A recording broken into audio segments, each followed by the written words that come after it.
Hi friends, welcome back to my channel, or if you are new to this channel, welcome. My name is Mary.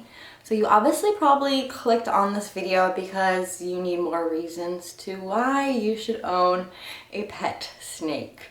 Now I do own 3 myself, and let me tell you, I am a big advocate for them, especially if you have a busy lifestyle or travel often or have, an apartment, you can't have any dogs.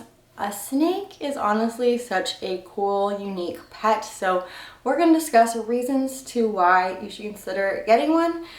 Now, obviously, you need to figure out what kind of species. There's just so much more research you need to do. I always say that with any pet.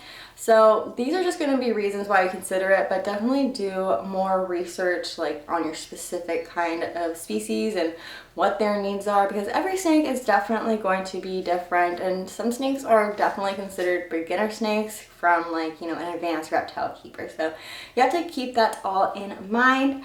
But if you are new to my channel, it would mean the world to me if you hit that subscribe button, notification bell, follow me on socials. Links are going to be down below like always. I got my Britney Spears t-shirt on today. I don't know if you can see this was when she did I'm a Slave for You at the MTV Music Awards. And I remember watching her do an interview about the snake. I think it was called Lemon. She said he was so freaking heavy because she was obviously in this pose the whole time for 2 minutes. But she said the snake was really well behaved and it made her want a snake after. So yeah, I got this shirt. It's a little bit big, but anyways. Let's dive into the reasons. It's not going to be in any specific order. But let me just tell you, I came back from vacation and I obviously have sitters that come in and check the reptiles. But for the most part, my sitters just will glance over my snake's habitat and make sure he has water, his lights, his heating pad are all on, and that's pretty much it. So as a dog, I personally have 3 dogs myself, and I always feel so bad when I go out of town or even for the day, because I feel like they're gonna miss me, they're not getting the full attention that they need. When it comes to snakes, honestly, they're not gonna miss you. They're not gonna be heartbroken that you're gone, which is honestly good for me, for my anxiety. I mean, I have other ones I still worry about, but I am not always worried about my snakes when I go on vacation. I'm not worried that they miss me. I'm not worried that they didn't get out and get their exercise they need. As long as they got fed, they have their heat and water, they're good to go. But don't get me wrong, snakes do have great personalities, and I do believe they recognize their owners, because my mom said when she came in to check on everybody, she barely ever saw him out. And when I came back home and started talking, 5 minutes later, I saw him poke his little head out. So he must have recognized my voice and knew I was here. So it is cool. They do acknowledge you if you have had them for some time. They will recognize you. Oh, she's here. She's probably just saying she's here. Maybe I can try to get some food out of her. She's not trying to give me a hug because she missed me because I was gone on vacation. And for babysitters or pet sitters, they're fairly easy too. Like I said, they don't need to get walked. Just as long as they have their food, their water, and you don't have to feed them every day. I'm sure you probably know that, but snakes do not need to eat every day. So if you do live a fairly busy lifestyle and don't necessarily have the time to go walk a dog, a snake generally enjoys being in their habitat. It is their safe space, but they will come out, once they get used to you, and depending on the time of the day and depending on their mood, a snake will come out and explore, which is always fun and relaxing to watch. So it's not like you're gonna need to make time every day or come during your lunch to make sure that they come out. I do take Fleetwood out, once a week to every 2 times a week, depending when he's 8. I will take him out just so he can get a little stretch, but he's happy with his habitat because he has everything he needs and a decent sized one. Snakes are awesome. I mean, pretty much every reptile is this way. They are hyperallergenic and don't shed. I mean, obviously they do one whole shed. I think he does it every once a month to 2 months. You just get a whole shed. Nothing like a dog hair. I am pretty OCD, so I have to vacuum all the time. With 3 dogs, there is dog hair everywhere, dog hair on my clothes. Takes up a lot of time for me to clean. A snake, you know, you could hold them for a second, go put them back in their habitat and not have hair all over you. And I know some people don't mind hair at all. They just like physically can't do it because they're allergic to dog hair. So a snake, or actually any reptile, is such a great option. Don't have to clean a lot. I mean, just for that one shed, you do have to make sure that, you know, the humidity and all the temperature is right so you can get that perfect shed so they don't get stuck shed. If they do get a stuck shed, it's like not the end of the world, but like the fact that I don't have to vacuum after my snake is awesome. One of my favorite things about owning a snake is being able to build up their habitat. Now these days, there are so many different brands that make perfect habitats for snakes where the temperature, the humidity will be right. There's so many branches, fake plants, bioactive. I 100% enjoy the whole side of building up a habitat. You can make it any kind of, you know, desert themed, tropical. Like I said, you can add real plants, fake plants, and it, honestly, like for me, I obviously have a few habitats in my living room, so it is aesthetically pleasing. It shows my lifestyle. I think it's pretty cool when people walk in, they always want to see my reptiles and look at their little habitats. Definitely a fun part. And these days now online and YouTube and everything, you can really get some great ideas on how to set up a habitat properly. Back in the day, it was so hard to find like 140-gallon habitats for snakes. Now they're everywhere, so many companies. You can get PVC, glass, plastic. So many options now these days, so there's no excuse.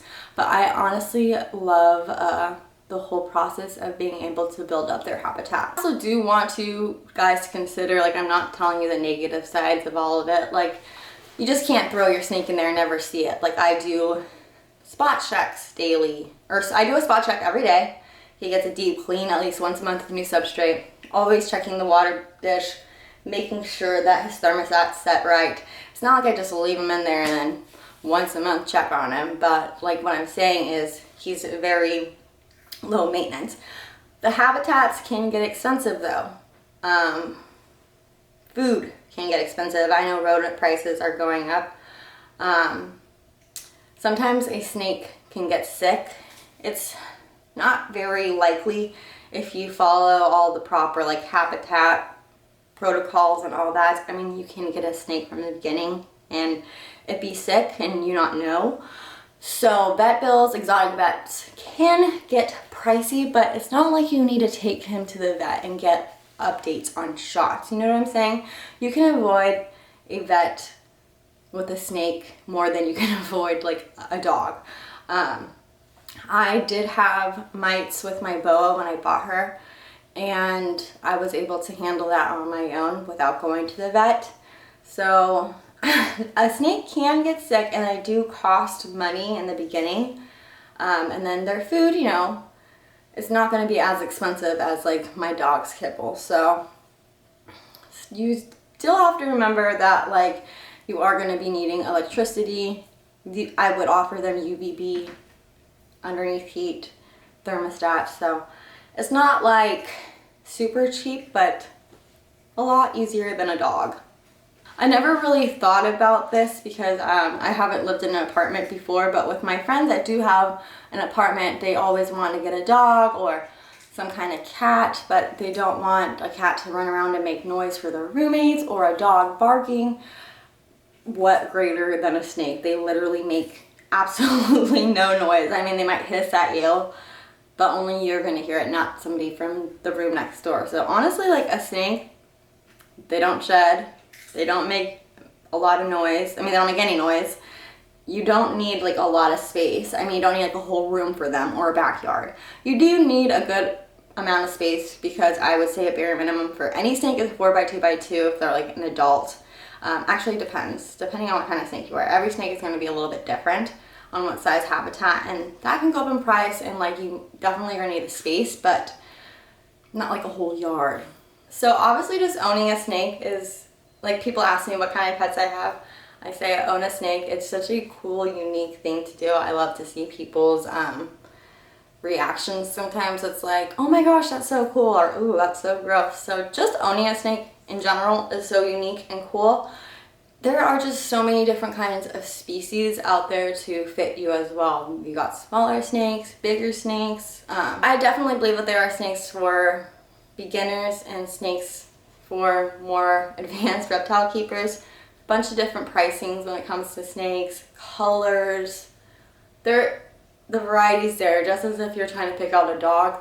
Once you really get into the lore of snakes and everything, you'll be mind blown. And there's a snake out there for everybody, whether it be a ball python, a boa, a corn snake, a green tree frog, a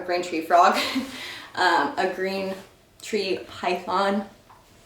There are so many options out there. Towards the end of this video, and only I know a real snake keeper understands this. Like, yes, you can go to a reptile expo, hold a snake, check it out. There's a lot of energy going on at the expo. Once you finally get your snake home and they've settled and relaxed around you, just sitting down, holding your snake, for me personally, so entertaining, so calming, time flies. It's just, I love to watch them. All my life I've heard snakes are evil, mean, bad. Every time I hold my snake, I'm just like, oh my gosh, she's so sweet, she's so good. I call my mom like, I just got done holding my ball python. And with an age, she's just still as sweet as ever. Lets me hold her, explores, doesn't show any sign of aggression. Just, it's something you don't get until you've actually done it. So let me know if you've ever had that special moment with your snake. But like I said too in the beginning of this video, do more research beyond this. There are so many great, amazing snakes out there. Definitely one that could fit your lifestyle. So if you've listened this long, thank you. Don't forget to hit that subscribe button, notification bell. Follow me on all socials. The links are going to be down below. Like always, I've been drinking way too much coffee per usual. And until the next time, I will see you guys. Comment down below if you own a snake, if you're thinking about getting a snake, what kind of snake you have. I want to hear it all. Until next time, I will see you. Bye.